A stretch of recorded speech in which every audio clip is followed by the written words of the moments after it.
इस कहानी को अंत तक सुनिए क्योंकि यह कहानी आपकी जिंदगी बदलने वाली है। एक गांव में एक किसान रहता था जिसका नाम हरीश था। वह हमेशा मन ही मन मस्त रहता था। उसके चेहरे पर कभी किसी बात की उदासी नहीं होती और ना ही वह कभी चिंतित दिखता था। एक बार गांव में भयंकर तूफान आया जिसके कारण गांव के लोगों की फसलें खराब हो गई। गांव के सभी लोग बहुत ही चिंतित हो गए। सब अपनी फसलों को देखकर मायूस हो रहे थे। तब जब सब ने देखा कि वह किसान अब भी बहुत खुश था, उसे कोई भी चिंता नहीं थी। गांव के लोगों ने हरीश से पूछा, क्या बात है हरीश, तेरी सारी फसलें खराब हो गई, तुझे अभी भी चिंता नहीं है, तू इतना खुश कैसे है? उसने कहा, इसमें उदास होने वाली क्या बात है? उसने कहा, चिंता छोड़ दो भाई, हमेशा मस्त रहना सीखो, हंसते रहना सीखो। गांव वाले बोले, इसमें भला मस्त रहने वाली जैसी क्या बात है? कैसे हम मस्त रह सकते हैं? हमारा तो नुकसान हो गया, फसलें खराब हो गई, अब हम क्या खाएंगे? अपनी जीविका कैसे चलाएंगे और इसमें भला हम कैसे मस्त रहें? अब तू ही बता, क्या तुझे कभी किसी बात की चिंता नहीं होती? तू हमेशा खुश कैसे रह लेता है? उसने कहा, अरे भाई चिंता छोड़ो, मस्त रहना सीखो। उसने कहा, ठीक है, लेकिन मस्त रहने के पीछे की वजह भी होनी चाहिए, हमें तो चिंताएं हो जाती है। उसने कहा, हर चीज की चिंता, जिम्मेदारियों की चिंता, हम बच्चे थोड़े हैं कि हमेशा खुश रहें। 15 साल के बाद उनको भी चिंताएं घेर लेती है। अब तो चिंता ही चिंता है। मेरे बच्चों को पढ़ाई की चिंता, उनकी करियर की चिंता है, उनके फ्यूचर की चिंता है। मुझे उन बच्चों के खाने पीने और बाकी सारी घरेलू चीजों की चिंता है। तो भला इंसान कैसे खुश रहे? उसने कहा, खुश रहना एक कला है और मस्त रहना अपने आप में यह सोच है। गांव वालों ने बोला, तो क्या तुम हमें यह कला सिखा सकते हो कि हम भी हमेशा खुश और मस्त कैसे रह सकते हैं? उसने कहा, हाँ, मैं तुम्हें एक मजेदार कहानी सुनाता हूँ, ध्यान से सुनो। बचपन की बात है, मैं अपने पिता के साथ एक बार जंगल के रास्ते से शहर जा रहा था क्योंकि हमें फसलों को बेचना था। उस समय मेरे पिताजी काफी परेशान रहते थे, घर में बिल्कुल भी धन नहीं था। अब तो फसलों को बेचना ही आखिरी हल था। जंगल में जाते जाते शाम हो गई और जंगल में काफी अंधेरा हो गया। रास्ता भी ठीक से दिख नहीं रहा था। उस दिन भी ऐसे ही आंधी आई थी। तब हमारी बैलगाड़ी का पहिया जमीन में धंस गया और वह वहीं फंस गया। पापा ने पहिया बहुत निकालने की कोशिश करी लेकिन वह निकल ही नहीं रहा था। अंत में थक हार कर हमें कोई रास्ता नहीं दिखाई दिया। अब हम भूख प्यास से परेशान होने लगे और हमें डर लगने लगा। मैंने पापा से कहा, पापा मुझे बहुत डर लग रहा है। पापा ने कहा, चिंता की कोई बात नहीं है, मैं तेरे साथ हूँ, तो क्यों चिंता कर रहा है? लेकिन उनके कहने से मुझे कोई असर नहीं हुआ और मैं डरने लगा क्योंकि जंगल से बहुत डरावनी सी आवाज आ रही थी और वह जंगल बहुत ही वीरान था। पापा ने कहा, डरते नहीं हैं। काफी प्रयास करने के बाद हमने फैसला किया कि आज रात हम यहीं बिताएंगे।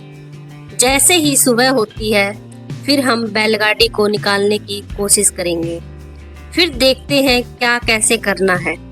लेकिन बात सुबह की नहीं थी, बात यह थी कि आखिरी अब रात को खाएंगे क्या, क्योंकि हमारे पास जितना भोजन था हमने रास्ते में खत्म कर दिया था। हम दोनों बैठकर कुछ सोच ही रहे थे, तभी एक कुटिया दिखाई दी जिसमें से प्रकाश की रोशनी आ रही थी। पापा ने बोला, तुम यहीं पर रुक कर आराम करो, मैं अभी कुछ देखता हूँ, शायद कोई मदद के लिए मिल जाए। पापा फिर चले और मैं वहीं पर बैठ के डर के मारे रोने लगा। काफी देर बाद पापा एक महात्मा के साथ आते हुए दिखाई दिए। वह महात्मा बड़े ही दिव्य दिख रहे थे। फिर हम तीनों ने मिलकर जोर लगाया और बैलगाड़ी का पहिया उस गड्ढे से बाहर निकाल दिया और हमारी बैलगाड़ी बाहर निकल गई। पापा ने उस महात्मा का धन्यवाद किया और हम लोग आगे चल पड़े। उस महात्मा ने हमें कुछ खाने को भी दिया था। मैंने पापा के हाथ में एक कागज देखा। मैंने पूछा वह क्या है, लेकिन पापा ने उसके बारे में कुछ भी नहीं बताया।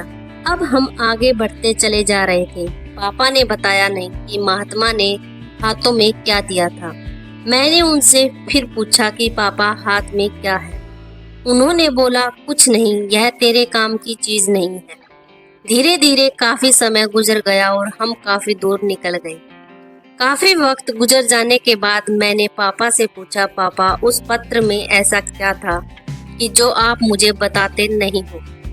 तब पिताजी ने कहा, जब मैं इस दुनिया में ना रहूं तो मेरे मरने के बाद तुम उस पर्चे को खोलना, लेकिन एक बात और याद रखना, उस पर लिखी बातों को तुम जीवन भर याद रखना और कभी भी भूलना मत। मैंने कहा ठीक है। अब काफी समय गुजर गया। गांव के लोगों ने हरीश से पूछा, वह सब तो ठीक है, लेकिन हमें चिंता क्यों ना हो? हमें तो चिंता होगी, हमारी फसलें खराब हो गई। मोहन ने कहा, क्या तुम फसलों को ठीक कर सकते हो? उसने कहा नहीं। हरीश ने पूछा, क्या तुम दिन को रात बना सकते हो? उसने कहा नहीं। उसने पूछा, क्या तुम हवाओं को रोक सकते हो? उन्होंने कहा नहीं। उसने फिर पूछा, क्या तुम बारिश करवा सकते हो? सबने कहा नहीं, हम कुछ नहीं करवा सकते, हम भगवान नहीं हैं। तो उसने कहा, जब तुम्हारे हाथ में कुछ है ही नहीं तो तुम भला चिंता करके पाओगे क्या? सारे किसान सोच में पड़ गए और यार बात तो सही कह रहा है, इसमें भला ज्यादा चिंता करके क्या होगा। तब हरीश ने कहा, जब हमारे हाथ में कुछ है ही नहीं तो फिर हम चिंता कर कर क्या करेंगे? इसीलिए मस्त रहना सीखो और मस्त रहने की आदत डालो, तभी तुम्हारे जीवन में खुशियां आएगी। तब सब किसान ने कहा, लेकिन उस पत्र में ऐसा क्या लिखा था कि तुमने पिता के जाने के बाद उसे खोल कर देखा? उसने कहा, हाँ, पिता के मरने के बाद मैं बहुत अनाथ हो गया था। कुछ भी अच्छा नहीं चल रहा था। मुझे कोई रास्ता नहीं दिख रहा था कि अब मैं क्या करूं, क्योंकि उस टाइम मेरे पास कोई रोजगार नहीं था और मुझे यह खेती का काम इतने अच्छे से आता नहीं था। तभी मेरे दिमाग में आया कि उस पत्र को मैं खोल कर देखूं कि उसमें ऐसा क्या लिखा है। फिर मैंने जब उस पत्र को खोला तो मेरी आंखें खुली की खुली रह गई। सब ने पूछा, ऐसा क्या था उस पत्र में, हमें भी बताओ। किसान ने कहा, उस पत्र में लिखा था कि यह वक्त भी गुजर जाएगा। मुझे इसका मतलब समझ में नहीं आया और उसका मतलब जानने के लिए मैं उस महात्मा के पास गया तो महात्मा ने बताया कि यह समय भी गुजर जाएगा।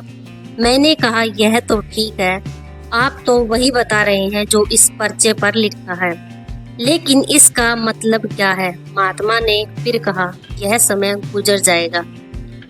अब मुझे गुस्सा आया और मैंने फिर से पूछा, यह क्या मजाक है? मैं इसका मतलब पूछ रहा हूँ और आप इस पर लिखी बातों को बार बार मुझे सुना रहे हैं। तब महात्मा ने कहा, तुम अभी परेशान हो, उदास हो, तुम्हें नहीं पता कि यह वक्त है और वक्त गुजर जाता है। यह हालात ऐसे ही नहीं रहेंगे, कुछ समय बाद सब ठीक हो जाएगा, सब कुछ बदल जाएगा और यह परेशानियों के बादल टल जाएंगे।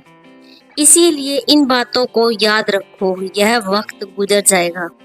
वक्त कभी नहीं रुकता, अच्छा बुरा जैसा भी हो, वक्त गुजर जाता है। तुमको चिंता करने की कोई आवश्यकता नहीं है।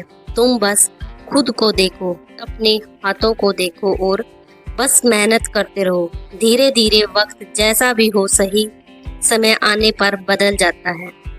और गौर से देखो, तुम्हारे हाथ में कुछ भी नहीं, तुम बेमतलब में फालतू की चिंताएं कर रहे हो, फालतू की मुश्किलों को और बड़ा बना रहे हो, जो किसी भी तरह से हल नहीं होने वाले। वक्त अपने आप गुजर जाता है, इसीलिए जो तुम्हारे हाथ में है ही नहीं, उसमें भला चिंता करके क्या मिलेगा। इंसान को चाहिए कि वह सब्र रखे हर वक्त में, हर परिस्थितियों में, क्योंकि जिसके पास सब्र नहीं वह कभी भी चैन से जीवन जी ही नहीं सकता।